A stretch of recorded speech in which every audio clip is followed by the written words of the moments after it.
Hi friends, welcome to VS reviews YouTube channel. ముందుగా మన YouTube ఛానల్ని సబ్స్క్రైబ్ చేసుకోండి. ఇక సీరియల్లోకి వెళ్దాం.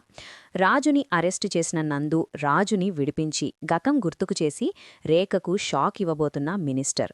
మరిదంతా ఎలా జరగబోతుందో వీడియోలో అయితే తెలుసుకుందాం. వీడియోని మాత్రం లైక్ చేయడం మాత్రం మర్చిపోకండి. ఇక ఇక్కడ చూస్తే రేఖ అయితే మాత్రం చాలా కఠినంగా ప్రవర్తిస్తుంది. బయటికి మరోసారి వెళ్ళావంటే ఊరుకొనేదుండదు. నువ్వు తనని బయటికి పంపించుకో అని చెప్పేసి వార్నింగ్ కూడా ఇస్తుంది. నా మనవరాలు బయటికే వెళ్లకూడదా?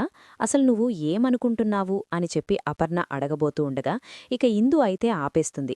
త్వరలోని మీ అందరికీ చెడు రోజులు రాబోతున్నట్టున్నాయే అని చెప్పేసి వాళ్ల వైపు చూస్తూ బ్రహ్మరామ భర్త అనుకుంటూ ఉంటాడు. ఈలోగా రేఖ అయితే మాత్రం ఇందు దగ్గరికి వచ్చి, నువ్వు ఇలా పనులు చేస్తూ ఈ ఇంటి పనిమనిషిలా బ్రతకాలి, యజమానిలా బ్రతికి కాళ్ళలో తిరుగుతాను అంటే ఇక ఈ రేఖ చూస్తూ ఊరుకోదు అని చెప్పి అనేసరికి, రేఖ ఎందుకలా మాట్లాడుతున్నావు అని చెప్పేసి రేఖని సుభాష్ అనబోతూ ఉండగా, మర్చిపోయావా, భర్తని పిలవమంటావా అని చెప్పేసి రేఖ అక్కడ నుంచైతే వార్నింగ్ ఇచ్చి మరీ వెళ్ళిపోతుంది. ఇక అపర్ణ అలాగే సుభాష్ ఏం మాట్లాడకుండా మౌనంగా ఉండిపోతారు. ఈలోగా ఇంటికొచ్చిన రాజుని తన తండ్రి అడుగుతూ ఉంటాడు. అయ్యగారు, ఏం ఘనకార్యం సాధించుకువచ్చారేంటి అని చెప్పేసి అంటూ ఉండగానే ఏదో ఆలోచిస్తూ అక్కడ జరిగిన గొడవనే గుర్తుకు చేసుకుంటూ ఉంటాడు రాజైతే. ఏంటి మాట్లాడకుండా మౌనంగా ఉండిపోయావు, మళ్ళీ ఏ గొడవ కొంపమీదికి తీసుకొచ్చావు అని చెప్పి అంటూ ఉండగానే, అయ్యో నేనేం తీసుకురాలేదులే అని చెప్పేసి వెళ్ళిపోతాడు. ఇక లోపలికైతే రాజు బస్తీవాసి, పైదా డబ్బు గురించి కలలు కంటూ మోలీలు చేస్తూ ఉంటాడు. ఇక్కడ నందు చదువుకొని డాక్టర్ అవుతుంది కదా. రాజు ఇక బస్తీలో చిన్న చిన్న మోలీలు చేసి డబ్బు సంపాదిస్తూ ఉండటంతో రాజు మీద ఒకరోజు కంప్లైంట్ వస్తుంది నందు దగ్గరికి. నందు ఉన్న పోలీస్ స్టేషన్ రాజు మీద కంప్లైంట్ వచ్చి, రాజు మోసం చేసి ల్యాప్టాప్లు మొబైల్స్ అమ్మేస్తున్నాడు అని చెప్పి ఒక ఇద్దరు ముగ్గురు వచ్చి కంప్లైంట్ ఇస్తారు. అతను అంత మోసం చేస్తుంటే మీరేం చేస్తున్నారు, మీరు అతని చేతిలో మోసపోతున్నారా అని చెప్పేసి తనైతే అడుగుతూ ఉంటుంది. అలా అడుగుతూ ఉండగానే, లేదు మేడం, ఒక్కో చోట ఒక్కో రకంగా తను మాయ చేస్తున్నాడు, తనిలా చేస్తాడని మాక్కూడా ఈ మధ్యకాలంలోనే తెలిసింది, మేం కూడా మొదటిసారే మోసపోయాం, అంటే ముగ్గురం కలిసి వచ్చామంతే, అనుకున్నట్టుగా ఇక్కడ పోలీస్ స్టేషన్కి వచ్చిన తర్వాతే మమ్మల్ని ముగ్గుర్ని ఒకతనే మోసం చేశాడని తెలిసింది, అందుకే ఇలా వచ్చాము అని చెప్పేసి ముగ్గురూ కలిసి కేసు పెడతారు.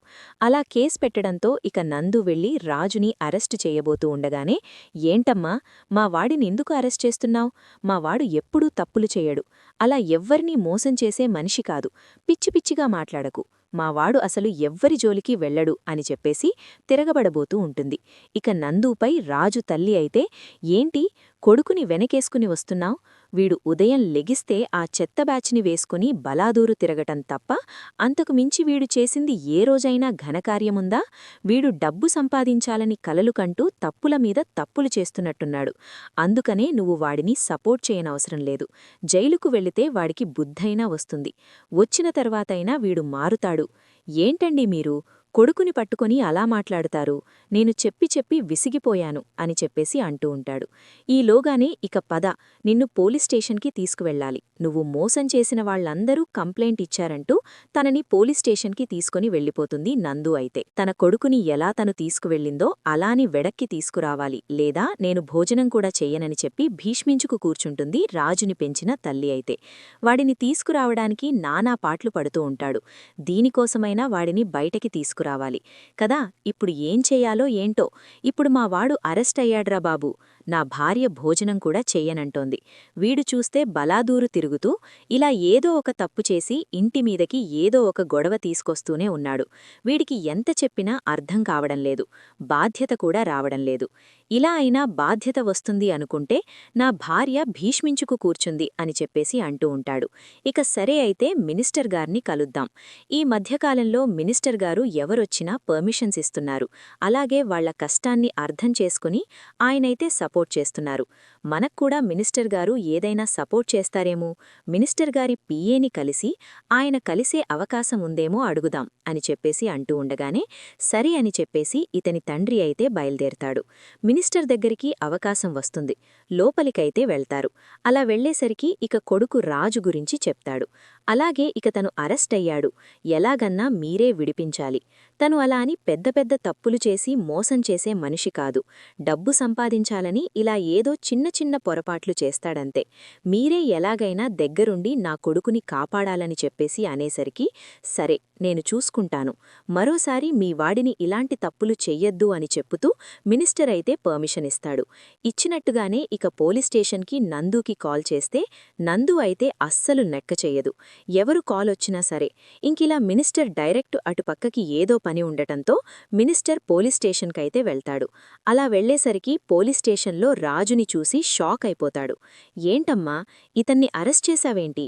అసలితను ఎవరు అనుకుంటున్నావ్? అంటూ గబగబా ముందు అతన్ని సెల్లోంచి బయటికి తీసుకురా, మినిస్టర్ని చెప్తున్నాను, ముందు అతన్ని బయటికి తీసుకురా అని చెప్పేసి రాజుని బయటికి తీసుకొచ్చేసరికి, నువ్వు రాజువి కదా? నా గురించి మీకెలా తెలుసు? నువ్వు అచ్చం రాజుగారిలా ఉన్నావేంటి? స్వరాజ్ గ్రూప్ ఆఫ్ ఇండస్ట్రీ రాజులా ఉన్నావ్. ఆయన చనిపోయి చాలా ఏళ్లయిపోయింది కదా? ఏంటి నేను రాజులా ఉండటమేంటి? ఏంటి స్వరాజ్ గ్రూప్ ఆఫ్ ఇండస్ట్రీ రాజులాగా అంటే పెద్దనాన్నలాగా? ఏంటి ఏం మాట్లాడుతున్నారు మీరు? మా పెద్దనాన్న స్వరాజ్ గారిలాగా ఇతనున్నాడా? వీడు ఒట్టే పారంబోకు. మా పెద్దనాన్నకి వీడికి పోలికేంటి? అమ్మా, ఎవరు నువ్వు? నేను ఇక అప్పు కూతుర్ని. ఏంటి నువ్వా? అవును, అప్పు కూతురు. నందుని ఆ ఇంట్లో రేఖ అత్తపెత్తనం నేను భరించలేక, తను మమ్మల్ని వాళ్ల పెడుతున్న టార్చర్ తట్టుకోలేక పారిపోయి వచ్చి దానిమీద పంతంతోనే నేను హిలా పోలీస్ ఆఫీసర్ని అయ్యాను అని చెప్పి అనేసరికి, ఇకొక్కసారి రాజు ఫోటో చూపించేసరికి ఇకొక్కసారి రాజు కూడా షాక్ అయిపోతాడు స్వరాజ్ ఫోటో చూసి. తను ఎవరో ఏంటో తన తండ్రి ద్వారా తెలుసుకోవాలని చెప్పేసి అక్కడికి పోలీస్ స్టేషన్కి తండ్రి కూడా వస్తాడు కదా. నిజం చెప్పము, నేను ఎవరో, అసలు నీ కన్న కొడుకు నేను, ఒక్కసారి నిజం చెప్పు అని చెప్పి నిలదీసేసరికి, మా కన్న కొడుకు కాదు, మాకు ఫలానా రోజున నువ్వు ఒకచోట కనిపించావు, నిన్ను తీసుకొచ్చి కన్న కొడుకుగా పెంచుకుంటున్నావు అని చెప్పి అనేసరికి నిజంగా షాక్ అవుతాడు. కన్న కొడుకు కాకపోయినా మీరు నన్ను భరించి చాలా మంచి పని చేశారు. నిజంగా మీలాంటి వాళ్లు ఎక్కడో కని దొరకరు. దేవుడు దేవతలా నన్ను కాపాడారు. ఇక నుంచి మీ బాధ్యత నాది. ఇక నుంచి మీరు చెప్పినట్టు నడుచుకుంటానని చెప్పి, అసలు మా కథ ఏంటి, మేం ఎందుకిలా అయిపోయాము, ఇవంతా కూడా చెప్పమని చెప్పేసి మినిస్టర్ని అడిగేసరికి మినిస్టర్ జరిగింది మొత్తం బయటపెడతాడు. ఇక రుద్రాణి ఆ కుటుంబంపై ఎలా పగ సాధించాలనుకుందో, రుద్రాణి బాంబు బ్లాస్ట్ కారణంగా కుటుంబం ఎలా చనిపోయిందో, ఆ తరువాత ఎలాంటి సిచ్యువేషన్ ఎదుర్కొన్నారు అన్నది నందు బయటపెడుతుంది. ఇక అక్కడ రేఖ ఆగడాలు ఇంకా ఇంకా బాగా ఎక్కువైపోతున్నాయి అన్న విషయం కూడా ఈ కుటుంబానికి తెలుస్తుంది. రాజు అలాగే ఇక నందు ఇద్దరూ ఒకటవుతారు. మీరిద్దరూ ఇక నుంచి నేను చెప్పినట్టు వింటారా? మీరు చెప్పినట్టు వినడమే కాదు, మేము అనుకున్నట్టు కూడా చేస్తాం. ఆవేశపడకండి. ఆలోచనతో ఆ రేఖని దెబ్బకొట్టాలి. ఆస్తిని మొత్తం మీరు చేజిక్కించుకుని రేఖ కుటుంబాన్ని, తన ఆనవాళ్లని కూడా మీ ఇంటి మీద పడనివ్వకుండా చూసుకోండి. దుగ్గిరాల వంశాన్ని ఎన్నో ఏళ్లగా కాపాడుకుంటూ వస్తున్న మీ నాన్న, అలాగే ఇక మీ పెద్దమ్మ, మీ అమ్మ, ఇక అలాగే వీళ్ల అమ్మ దుగ్గిరాల వంశానికి ఆడపడుచు. మీరందరూ కూడా ఎంతో గొప్పగా ఆ వంశంలో బ్రతికారు. ఇప్పుడు ఆ వంశం నామరూపాలు కూడా లేకుండా చెయ్యాలని చూసి ఇప్పుడు వాళ్లని అలా చేసింది కాబట్టి రేఖను ఎదుర్కోవాలంటే మీరు ఒక్కొక్కరిగా ఒక్కొక్కసారి ఎదురుపడి రేఖకి ప్రశాంతత లేకుండా, నిద్ర అనేది పట్టకుండా భయం తన వెన్నులో పుట్టాలి. అలా చెయ్యండి అని చెప్పేసి సలహా ఇస్తాడు.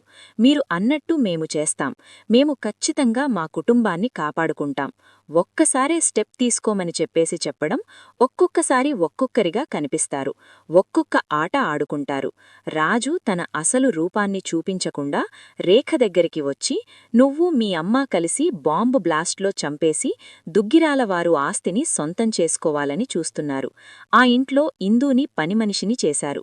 మిమ్మల్ని వదిలిపెట్టను అని చెప్పేసి ఒక దయ్యం భూతంలా రాజు ఇక అక్కడ రేఖకు కనిపిస్తాడు. పోలీసాఫీసర్గా నేను నందూని ఇక నీ భరతం పడతాను అంటూ తను కూడా ఇక తనకి కలలో కనిపించినట్టుగా కనిపిస్తూ ఉంటుంది.